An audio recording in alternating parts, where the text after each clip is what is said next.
Oh man, what's up? It's been a long time coming and I didn't know how to get to this video. Yeah, instead of just thinking about how I'm gonna do it, why don't we just do it? So, first things first, I guess by the title of this video you kind of know what it's briefly about. It's a Nationals recap, long-awaited Nationals recap. About damn time, Renan. Damn, this guy has been waiting for ages.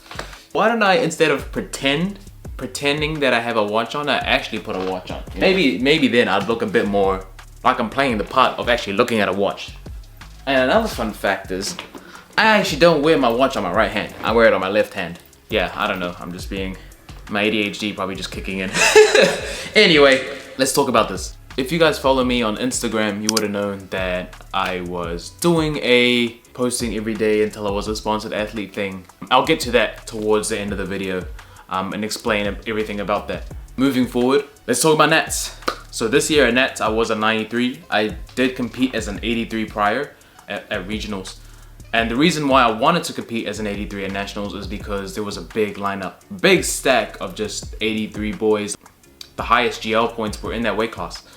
For those of you guys who don't know what GL is, it's good lift points, and it's the system that we use in powerlifting to like score lifters based on body weight. So the higher the GL, the better their total is relative to their body weight against other weight classes. The highest GL was in the 83s, and I really wanted to put myself up against the best of the best, and especially if I could get to that weight class. If I saw that I couldn't get to the weight class, then I wouldn't bother. But because I have an able body, well, at the time I did, and that's the reason why I couldn't commit to it, is because every time I trained at an 83 and I started peaking, my body just did not like it at all. I'd get injured, my lower back, the injury that I had with my lumbar prior would just keep flaring up again, and I was just getting really anxious about it. So I was like, you know what? I'm gonna just weigh in as a light 93 and just compete at 93. Because I think at the end of the day, there's always competition in any weight class you're in regardless, right? But yeah, every time I approached that bridge, it just did not like it. And this is like, Brandon, why are we doing this? And I was like, you know what, you know, my mind's there, but my body is just, nah. My mind's telling me yes, but my body's telling me no. Opposite of that song, the way that song goes, I don't know how it goes. So yeah, we committed to the 93s, and training was going mean. The best training could have gone. Like every day I was just like, you know what, I don't really care what happens. I just wanna go to nationals and enjoy it. It's at such a good venue. It's hosted by YBOP in Auckland, powerlifting in my region. So of course I had to put on for the region, man. Come on, man. When it comes to your hometown and there's a comp and your hometown's you're ripping your hometown, bro, put on for your hometown. I'm telling you, man. You're from here. This is where our story was made. This is what made us become who we are today. I'm getting to nationals, whether it's at 83, 93. Yeah, I'm getting there, and I'm gonna compete no matter what's on the bar. So yeah, that was my mindset going in. I had no expectations. I was like, I didn't even care if I don't podium. As long as I put up a total and I bring some energy to the crowd. Yeah, it's just a blessing, to just be able to do what you love in the place that you love. So yeah, like I was really calm going into it, especially the night before. The boys, mainly Chris, they got up to a bit of shenanigans. Chris and Angela were doing the Bulldog Spicy Noodle Challenge.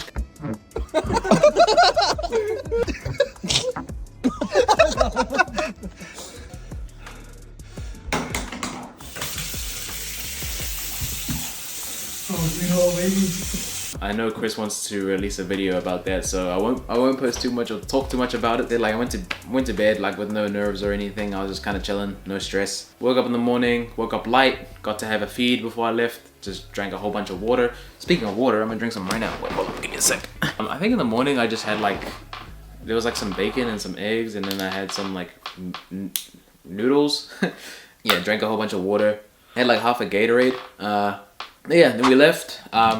Weighed in at 89.45. We weigh in, we just start chilling, eating a bit. Like on the day, I felt really strong, so the recovery did its thing. Let me just move up, I'm kind of far away. Took my pre and started warming up. Opened up on, let me bring it up, 250 kgs for squats. I don't know how much that is in kgs, they're not pounds. So yeah, we opened up on 250. We came out, fist bumps. I always fist bump my boys and ladies that are spot loading. Because at the end of the day, man, they're not paid to be there. Like, they're taking time out of their day, unpaid, to make sure my ass is safe. Of course I'm saying thank you, bro. Damn. Anyway, we squat 250. Boom. It moves pretty sick. I remember feeling it on my back and I was like, oh, it's gonna be a good day. Second attempt was 270 kgs. Again, I wasn't expecting to go this heavy. I thought we were gonna go 265, but I know Adam had a plan for me and he told me, he's like, plan is to put up the biggest subtotal that we can. And then we'll see where it goes from there. And I was like, yo, whatever you wanna do, boss, I'ma just lift the damn thing.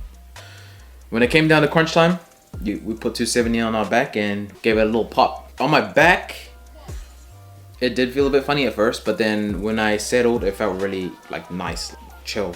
So I knew that when I squatted it down, it was coming up. I didn't know how fast it would come up, but it was gonna come up and it felt good. And looking at the video, it looked really clean as well. Yeah, super happy with that. I thought we were gonna go 275, but Adam loaded 280. Honestly, how much is that? Let me, I got my phone here. Let me search how much that is in pounds. 617 pounds. It's kind of crazy.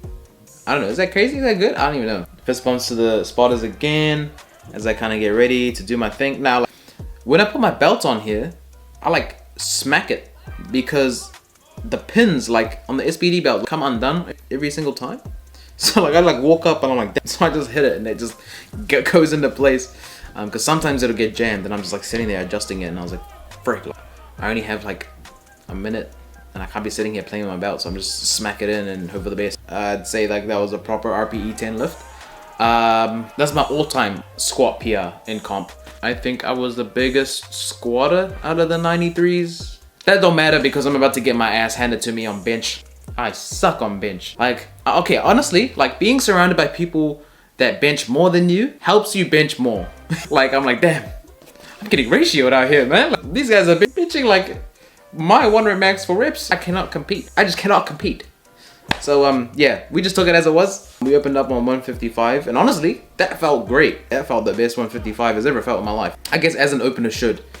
Yeah, and then for my second, we came out to 165. This would be an all-time comp PR right now by 2.5. If we get this. I've done it in training before, but with bench, it's been the most inconsistent lift of my 3 lifts in terms of like getting it right. I felt like this comp, I did get it right. Everything was just like technique wise, everything was good. I was able to kind of just dial in. I actually haven't, wow, that actually moved pretty mean. I didn't even see how that moved. Yeah, so that moved pretty solid. And then we came out for 170. I'd never touched this weight in my life. So I was just like, oh, let's do it. So Adam put that 170, that's what he thought I had. In training, I finished with 165. So don't know, wasn't too sure about how 170 would go. But I was pretty confident in myself, I'm not gonna lie. I was like, you know what, let's just do it. There was a mean sticking point that I felt, but I was just like, if I just keep pushing through, I think I got this, So yeah, we ended up getting it in the end. I think it was, yeah, 2-1. Yeah, really happy with that. Moving on to deads now.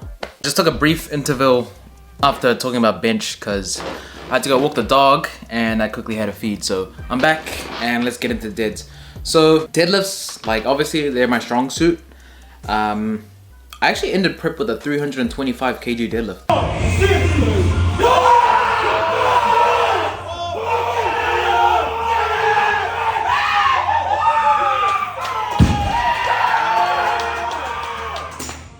And like I was really happy with that, like super happy, ecstatic. I was not expecting anything over 315 this prep. So ending with that, I was like, holy moly, we back? Did we ever leave? I don't even know. Anyway, so we opened up with a 305 kg deadlift. That's the heaviest I've ever opened up with on deadlifts before in my life. Yeah, probably the best 305 has ever moved, IMO. I've pulled 305 a few times in comp and pulling at that time gave me a good indication of what's to come. So for our second, we went to 317.5 kg. So that's our unofficial 700 pounds, because 700 pounds is actually 318 kgs, but obviously we can't chip if it's not a record. So 700 pounds in the form of a 0.5 off. It actually moved pretty decent, all things considered. Yeah, I was really happy with that. On this third deadlift, I was behind, so the guy that was in front, he has a crazy bench. On bench, I get mogged crazy by everybody in my weight class. All right, we got a bit of a dog fight.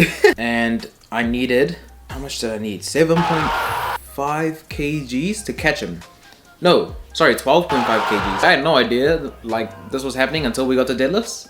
And just not strong enough. just not strong enough on the day. You could tell I really wanted it because like, okay, let's be realistic. If I was in a position where I was second and like I was just second, you know, like no matter what I pull for my third deadlift, I'm second. If I was in that place and I missed my third deadlift, it's fine. It's whatever. I don't care. I'm happy, had a good day.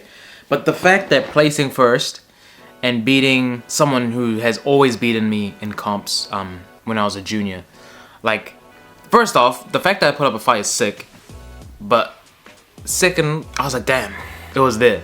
You know, it was like right in my, like I had it in my hands. It was in these, it was right here. Damn. And I just couldn't do it. I remember I got to the back. His name's Mac McDonald, the guy that won. Really good dude. He's a good friend of mine as well. Obviously, like it's a friendly rivalry. Like, you know, we're there to compete. But then after the comp's all done, it's all smiles, it's all hugs. Even before the comp, it's all smiles and hugs. But yeah, all in all, it was a sick ass day. I just needed to take time to process it. But in that moment, it took a while, but I was content. Worst case scenario, I would have been too injured to compete or put up a total. So the fact that I was able to put up a fight for first place after coming back from what I did, that's a lot. Calculate my total on the GL scale, GL calculator, sorry, is at 102.34. 497 dots, so nearly 500 dots. But yeah, that's the highest that I've ever GL'd, highest total I've ever gotten at any weight class. And yeah, just end of the day, like I'm happy with how I did, but I'm not proud of myself. If you know me, man, you know that like, I'm always gunning. I can't tell myself that I'm proud of how I did because I'm always gonna tell myself I didn't do well enough. So if I'm proud of not doing well enough, I'm gonna tell myself that not well enough is good enough. So no matter who comes up to you and tells you, oh, good job, you know, you did really well. Truth is, you know what your standards are for yourself. So what the person says, like, yeah, it'll cheer you up in that moment or it'll seem great to them. But at the end of the day, I think a lot of it is what you think is great to you. So if you want to, it's just about being the greatest version of yourself. Becoming that dog. You know, during prep, sometimes you're so focused on training and even like coaching my athletes. I feel like in that time I might have neglected my friends and my family. So after competing, I just took my time to just really connect to them. Make sure I'm doing my job responsibly as a son, you know, as a brother, as an uncle, as a partner to my partner, to my girlfriend. Make sure I'm being a good coach, of course, like, and a good like just person overall and just figure. Although I want to be the best in powerlifting, I also want to be the best in the areas in my life that I can be in terms of like that being that person that I'm supposed to be, mold into that. So all those things I stated, you know, like brother, son, partner, coach, athlete, etc. Like it's all about balance. So I feel like, you know, going into comp, that was me trying to be the best athlete I could be. And now that that was over, I really wanted to focus on being there for everyone around me. So I guess that goes into the next reason as to what happened with the posting thing. So that was one reason. Like I thought that posting and like being so frequent with posting kind of took me away from other things. But here's another thing, authenticity. I feel like me posting for the sole purpose of getting a sponsorship or like for the sole purpose of reaching out to a company to sponsor me, it made me lose my authenticity as a person. It felt like every post I put out, it wasn't for me. It was so that I could be an asset to someone else or become something for that brand. But it wasn't for me. And I was starting to lose that authenticity. Every day it came down to, what should I post today to get sponsored by this person? Or what should I do today that will help me get sponsored by this? Like, no, you dumbass. What should you post today that helps you become a better person, that helps you become a better you, that helps you inspire everyone watching you and gives them a reason to keep supporting you? So moving forward, the comps that we're looking at doing next year are regionals, and I'm really looking to do something big at regionals. Like, I'm pretty fired up. If all things go well, we'll do something cool. And then after that is Asian Pacific Champs in Japan. My brother lives out in Japan, and it'll be cool to visit him. Yeah, so that's obviously, like, I'm going to go there to compete. Visiting my brother would just be, well, honestly better than competing, because like I love seeing that guy. But yeah, competing and visiting him, 2 birds in 1 stone, right? I don't know about you, but Japanese Macca's looks pretty fire, I'm not gonna lie. First thing I'm gonna do when I get there is I'm having Japanese Macca's. Who's not gonna have that? Are you kidding me? Who's gonna go to Japan and not have melon soda? That looks so fire, no? That, and then if it goes to plan, maybe Nats. nationals, and then New Zealand is hosting an international comp. So I'm just like, and it's Oceanias. That means we get all the island countries here. And you know what I say today? I say, hell yeah, brother. I'm just like, send me out there. Send me out. It'll be cool to coach at an international meet, like international comp. I think that's also another goal of mine. And if it all comes down to it, you know, we'll be able to make it happen. So yeah. But yeah, that's the plan next year. 4 comps if everything goes well. I don't really care. I'll just don't overthink it. Just go and do it. Sign up and put my name down and get to work. Rest of the day, I have some training to do today, and I'll probably bring you guys along. So it'll be cool to get you guys back in the guest ring. I think I got a PB today. Do I have a PB today? I have to check my program. Wait, why would I check my program now? Damn it. I would check my program right now. Like, as in right now. I hope Adam saw my videos. I didn't send him any videos. Adam, oh my gosh, I am PBing today. I'm actually kind of excited. I'm not gonna lie, we got a doozy today, gang. Nah. Do I have what it takes? I don't know, we're gonna see after today.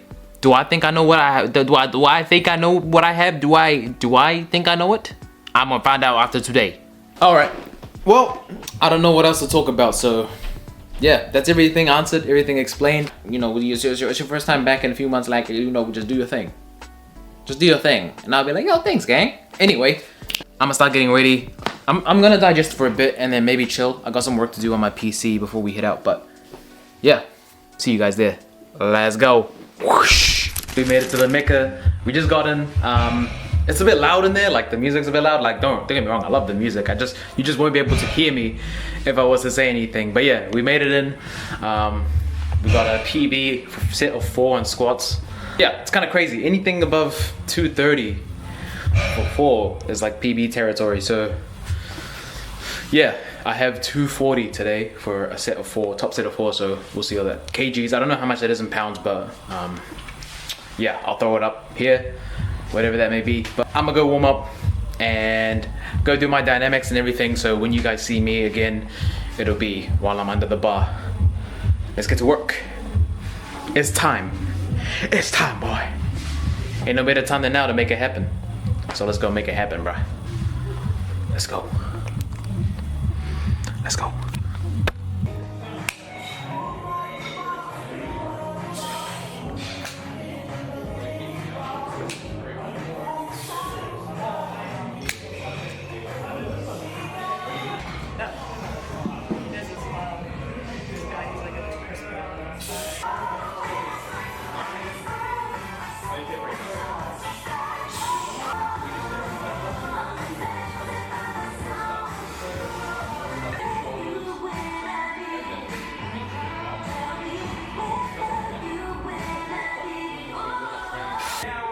Still showing up.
zoomed in. Dang, let me zoom out. All right, oh, is it focused? Yeah, so we just finished that session. I don't know, I've been here for a while. I'm starting to grow roots to the place, man. But yeah, I'm gonna leave and go home and have a feed. But finished off on some bench. Did 132.5 for 4 sets of 7 reps. So 132.5, I don't know how much it is. Like close to 300 pounds-ish. I don't know. Yeah, so we had that, and then after that, I had some seal rows. So I jammed that, and then after seal rows, I did some core. I didn't record that because it's just core work. Just quickly got it done, just some ab wheel rollouts. But yeah, as I kind of close out, just wanted to leave this with you guys. You know, be yourself, and whatever it is that you strive to be, just be the best version of it that you can. Whether it's the best, you know, whether you want to be the best powerlifter, badminton player, the best mixed martial artist, the best like chef, whatever it is, man. I think if you have a dream, then you're more than capable of doing it. Just never give up on that dream and keep being yourself in the process. Don't lose yourself. I mean, lose yourself in the way where you make progress, but don't lose yourself in the terms of you have to make a sacrifice of who you are to become that thing, because it's not worth it. Find that balance, and yeah, just be genuine to who you want to be, and remember, you're more than capable of anything in this life, and you know, never let anyone take that away from you. Never let yourself take that away from you. If you ever think that you can't do something, don't let that doubt creep into your head. Guess I'm gonna just leave you with that, and I'm gonna sign out. Peace.